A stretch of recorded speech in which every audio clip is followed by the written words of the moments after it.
The anime begins with a narration telling us about how the population of humans has been increasing rapidly in these recent years. The tales of monsters and demons were all seen as fairy tales as the world was developing. But unknowingly, the humans never knew that all the monsters live with them in disguise. Suddenly, we see a boy who is being chased and is killed by a mysterious creature. Few moments later, the scene takes us to a police station where we see two detectives interrogating a boy who is being arrested for trespassing into a villa. We find out that this boy's name is called Zhang Yao, a 23-year-old boy who graduated from the most famous university in the city, called the Waking University, but he still has no job. Zhang Yao explains to the detectives that he didn't enter the villa to steal anything, but to search for his roommate Xiao Yuan, who went to that villa since a month ago and never came back. The detectives didn't only take the matter on seriously, but also scolded him for entering someone else's private land without permission. And since he is looking for a missing person, he should have reported the case to the cops instead of handling the matter himself. Because this is the first time Zhang Yao ever committed a crime, the cops decided not to punish him but seriously warned him never to enter someone's land without permission again. The moment he left, the police officers started to discuss about a mobile game called the Shadow Game, which is circulated on the internet, and the users play it by receiving a message on their phone from an unknown person. The officers are worried because 9 people have mysteriously died after playing the game.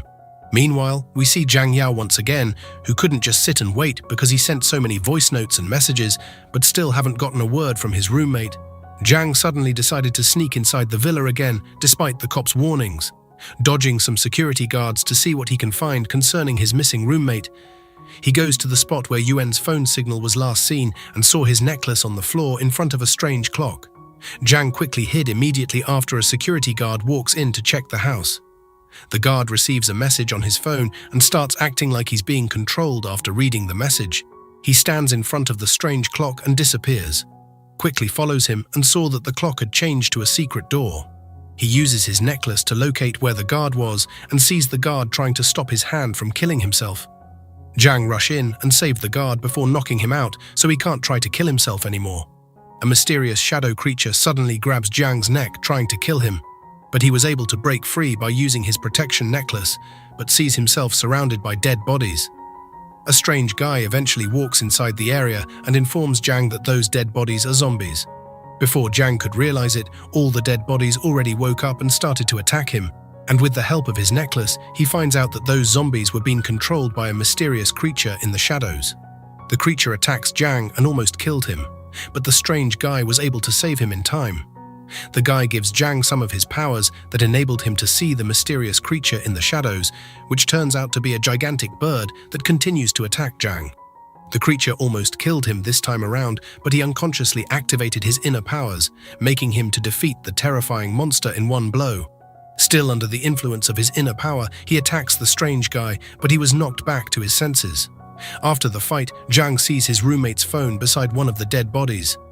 The bird wakes up again and wanted to attack the strange guy, but another unknown figure kills it from afar. Back at home, Zhang dreams about his roommate Yuan, who tells him about the necklace he got from his benefactor. He wakes up in his apartment and noticed a tattoo on his neck. While thinking of what to do, his friend called Wen Tao calls him on the phone to know how he is doing. He tells Wen Tao that his roommate Yuan has been missing for months and he is looking for him. Wen Tao informs him that he doesn't know who Yuan is, and that he doesn't even have a roommate. Zhang tries to make him remember Yuan, but he still insisted that Zhang does not have a roommate. Zhang opens Yuan's room and saw it empty. He runs down to the receptionist and asked him if he remembered his roommate. The receptionist replied and tells him that he lived alone. He realizes that everyone except him had forgotten about the existence of Yuan. He connects the memory problem with a viral game of shadows and the bird he fought last night. Later at night, Zhang sneaks inside a store and used their computer to check the cameras so he can know the true cause of the death of a rich businessman who committed suicide according to the press. He thinks the man's death was also connected to the game of shadows. While watching the video, he noticed the businessman begging something in the shadows, just like the security guard last night. Just then, a really scary girl comes out of the shadow and uses her power to push the rich man from the roof. The girl suddenly turns and looks at the cameras, which mysteriously switches off all the lights in the store, hurries to leave the building before his time was up, but unfortunately, the security alarm was turned on as they know someone has infiltrated the building. Zhang sees someone approaching his direction and hurries to hide himself, only to be attacked by the mysterious girl who has superpowers. Zhang was able to cause a confusion as he throws a couple of computers on the girl, allowing him to make his escape. While running, the tattoo on his neck weakens him, but still tries to get out of the building through a tiny window. But the girl appears again and attacks him with her powers. But when she saw the tattoo on his neck, its powers alone intimidated her as she retreated from hunting him down. Suddenly, two unknown men comes out of a portal after the guards left and started to discuss about capturing Zhang and the little girl. The scene takes us to an office where we see the strange guy who helped Zhang the other night having a conversation with two of his members in an unknown group. They knew that Zhang was going to be kidnapped by those two unknown men from the portal, so they decided to go help him out. Zhang returns back to his house only to be attacked by the two unknown men from the portal.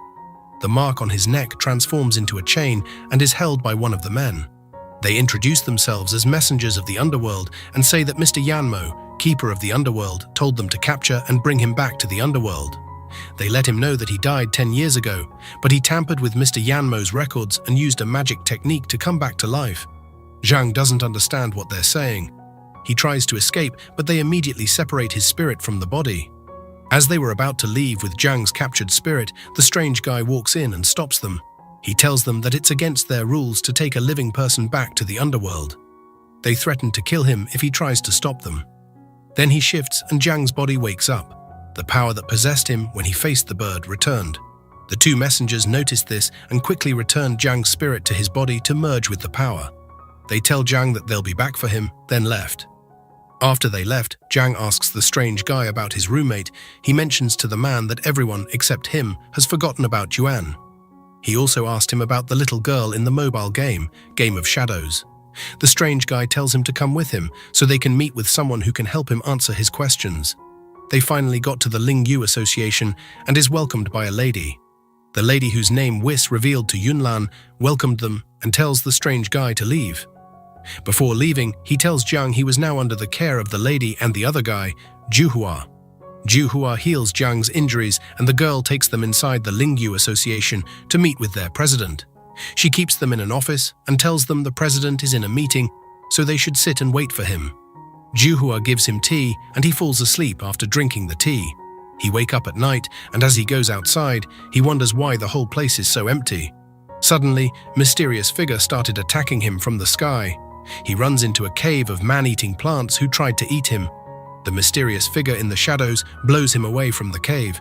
He falls into another location and sees Yunlan unconscious, along with other envoys of the Lingyu Association. The mysterious figure continues to attack him, and he noticed the figure was the little girl he fought at the store. His inner power takes control over him and tries to kill the girl, but he stops himself in time.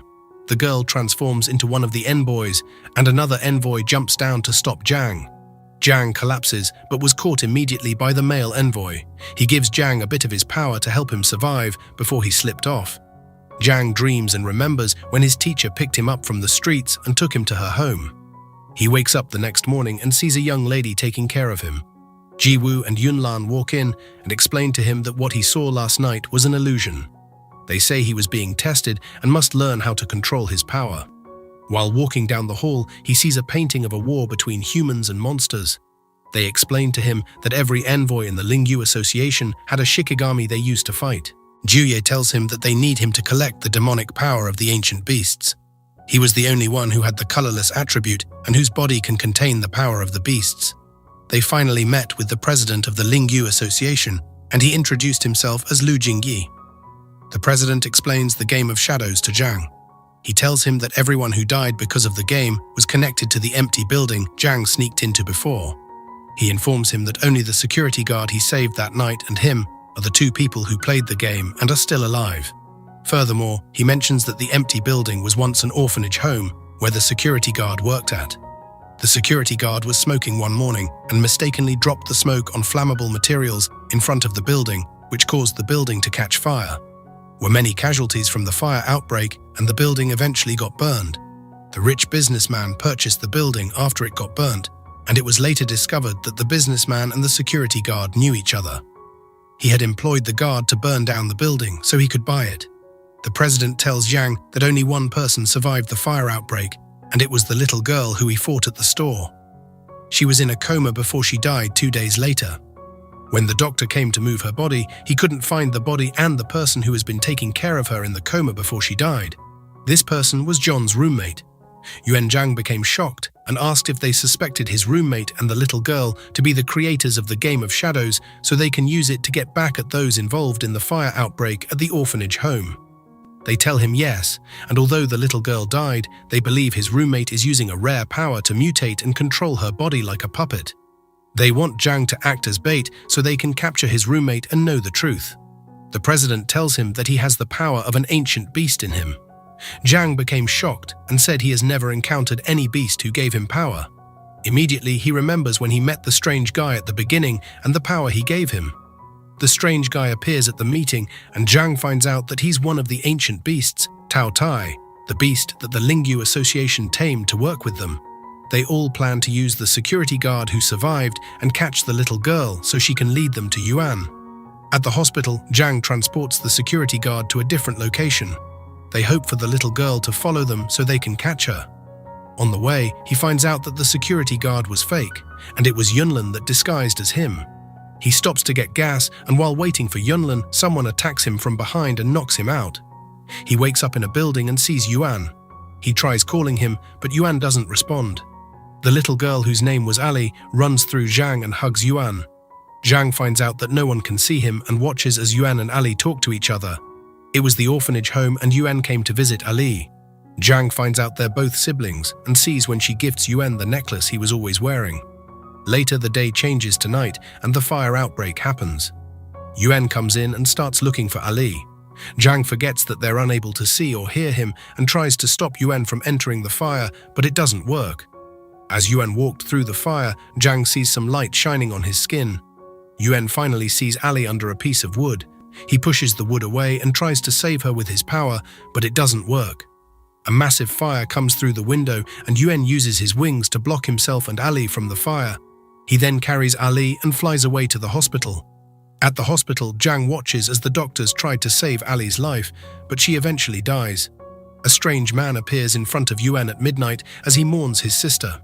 He shows Yuan the Soul Stone and offers Yuan a deal to bring his sister back to life at a price. Yuan accepts the offer immediately, and the strange man binds Yuan and Ali's souls together and collects Yuan's power. Ali wakes up as a puppet, and Yuan turns into the shadow bird that fought Zhang at the beginning. Zhang watches everything in shock and immediately wakes up back to reality. He turns and sees Ali accusing him of killing Yuan. He gets sucked into a black portal and was falling from a high place before he used his hand as a claw to stop himself from falling, but Ali appears behind him and makes him fall again. Tao Tai comes almost immediately and catches him, then throws him up before falling himself. Zhang holds onto a rope and looks down as he screams Tao Tai's name. He climbs back up and continues fighting Ali. He talks about saving her because he knows Yuan never wanted her to be this way. He manages to subdue her and stops when he noticed a black aura coming out of her. Tao Tai immediately comes up and saves him. Then they work together to fight and help Ali. They finally get the soul binder in her and crush it. This makes Ali regain herself and not be a puppet anymore. She finally became free and thanked them before walking away with her brother to rest in peace. Back at the Lingyu Association, the president tells Tao Tai that they need to bring Zhang here and under their control. Tao Tai informs him that Zhang is angry with them and doesn't want to return. As Tao Tai was leaving, the president suspects him of hiding something from him. Zhang sat down at the canteen, trying to figure out who the strange man that met Yuan in the hospital was. Yunlin walks in and tries to convince him to join them again so they can find out who the strange man was. In an office, an unknown man was on a phone call talking about how to capture Zhang. After the call, he remembers meeting the strange man and a girl and hopes never to meet them again, not knowing that the girl was standing behind him in his office. She kills him and goes out to find Zhang. A car broke down in the forest, and a man with his bodyguard was looking for a network signal while waiting for the other bodyguard who went out to search for any nearby village. The bodyguard returned with an old man and tells them that he met the old man in the forest and he had agreed to help them. The old man tells them his village is around just outside the forest and they can spend the night in his house and continue their journey. The next day they follow him back to the village and meet other villagers there. The old man leads them into his house and says they can sleep there until the next day. He warns them not to come out or touch anything in the village. Moments later, the villagers started walking deep inside the village with a coffin. And the three men watched from the window. They decide to follow the villagers to know what they were up to. They watched from the bush as the old man jumped on the coffin and stabbed the top with a sword. Blood starts gushing out and the villagers starts drinking the blood. The bodyguard makes a noise and alerts them of their presence. They start pursuing all three of them, and both bodyguards sacrifice themselves to save their young master. The young master runs and stumbles upon a purple well. He becomes dizzy and couldn't move any longer. He turns back and sees a creature, then screams. Zhang is talking to his friend, Wen Tao, at the canteen when Wen Tao receives a call from his mother. Wen Tao is the twin brother of the young master that was lost in the forest. He hears about what happened to his brother and quickly rushed back home with Zhang. At his home, his mother tells him they found his body at the edge of a cliff, but they don't know the whereabouts of the bodyguards. She informs him that his brother is in critical condition and the doctors don't know what to do. Zhang notices a barrier around his body, and as he was about to touch it, he looks back and sees Tao Te and Juya at the door. They are the doctors of the young master. Juya tells his mother to allow him to test while they look for solutions. Outside the house, Zhang meets Juya and Tao Te and asks about the barrier they put around the young master's body. They warn him that if it's removed, his soul will be lost forever. While they were talking, they noticed a girl hiding behind a tree. Zhang recognizes her from the canteen, and Juhua asks her if she's in love with Zhang. She immediately says no and introduces herself as Beiji. She tells them she knows Yuan and only followed Zhang because of Yuan's necklace. After explaining herself to them, she says she'd love to join them on their mission, and Juhua agrees. She rushes home happily to go prepare. Tao Te sends Zhang to a special hotel to get something for him. He reaches there and was almost thrown out by security when a strange man comes to help him. The strange man takes him and Beiji down the elevator and leads him to the special hotel called the Pavilion. Beiji guides him inside and they meet with Hippo, a servant of the pavilion. He welcomes them into the pavilion and tells them the pavilion is a supermarket where human magicians and demons come to purchase temporary demon items and powers. He directs to take his bath and change his clothes first before he collects what he came for. Moments after Zhang had freshened up and was speaking with Beiji, Hippo comes in and apologizes for wasting their time. He gives Zhang his catalogue and asks him to pick what he's looking for. Zhang checks the catalogue and didn't see what he wanted. He tells Hippo that he's looking for the power of a god and they needed it to save a friend. Hippo replies that the gods can't give their powers to humans. While they were on their way out, Zhang asks Hippo about the soul stone. He immediately changes his expression and warns Zhang never to speak the words again. He gives Zhang his clothes and tells him to go back home. On his way out, Zhang looks at a statue whose eyes glow and makes him start feeling dizzy and hot. Beiji tries to get him out, but his beast power kept rising and became unstable for him to control. He hits her and loses control of his power, destroying everywhere. When the power calmed down, the guards of the pavilion appear and surround him. Hippo orders them to arrest him, and they take him to meet the master. Inside the master's palace, takes full responsibility for everything that happened and tells the master Beiji didn't commit any offense. The master applauds his act of taking responsibility, but tells him that she can't let him or Beiji leave. She sees the necklace on Zhang's neck and decides to make a bet with him. She informs him that he should play a game with Hippo. If he wins, she'll set him and Beiji free and he won't pay for the damages. But if he loses, she'll take his necklace and Beiji and he'll pay for the damages he caused.